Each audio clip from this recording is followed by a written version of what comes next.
গুরুতর অভিযোগ জঙ্গিপুরের তৃণমূল বিধায়ক জাকির হোসেনের দাবি এবং জাকির হোসেনের বক্তব্য যে মুখ্যমন্ত্রী উন্নয়ন প্রকল্পে 100 টাকা পাঠাচ্ছেন আর কাজ হচ্ছে মাত্র 25 টাকা। জঙ্গিপুর পুরসভায় কোনো রকম ভাবে কাজ হচ্ছে না বলে এর আগেও জাকির হোসেন একাধিকবার মুখ খুলেছিলেন, কিন্তু এবার তিনি গুরুতর অভিযোগ করে বসলেন। তার বক্তব্য যে জঙ্গিপুরে মানুষ কোনো পরিষেবা পাচ্ছে না, রাস্তাঘাট হচ্ছে না, যার ফলে মানুষকে মুখ্যমন্ত্রীর হয়ে আন্দোলনে নামতে হবে। বিজয়া সম্মেলনের অনুষ্ঠানে জাকির হোসেন এভাবেই মানুষের কাছে আহ্বান জানালেন। চলুন জাকির হোসেন এ বিষয়ে কি বলছে আমরা শুনে নেই।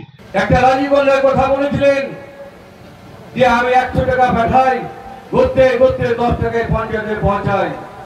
আমাদের মাননীয় মুখ্যমন্ত্রী 100 টাকা পৌঁছায়, 25 টাকার কাজ হয়। এইগুলো আমাদেরকে সকলকে প্রতিবাদ করতে হবে মাননীয় মুখ্যমন্ত্রীর হয়ে।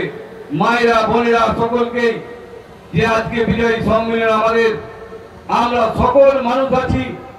আজকে আমরা চাইব জয়পুরের উন্নয়ন, কেমন রাস্তা, পানি, জল, সমস্ত কিছু আপনাদের করেছি। যেমন ফায়ার ব্রিগেড করেছি, আপনাদের করেছি রাস্তাঘাট, আপনাদের করেছি বাস স্ট্যান্ড, আপনাদের 4 লাইনও সাংশন হয়ে আছে, যে কোনো মুহূর্তে টেন্ডার হয়ে হতে পারে। আমরা মানব সেবাই করি।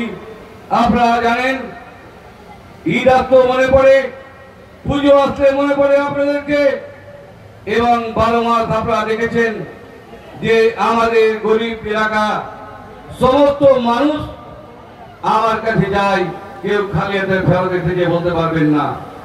আমার কাছে হিন্দু না মুসলমান, একটাই জাতি, মানব জাতির সেবা আমি করি।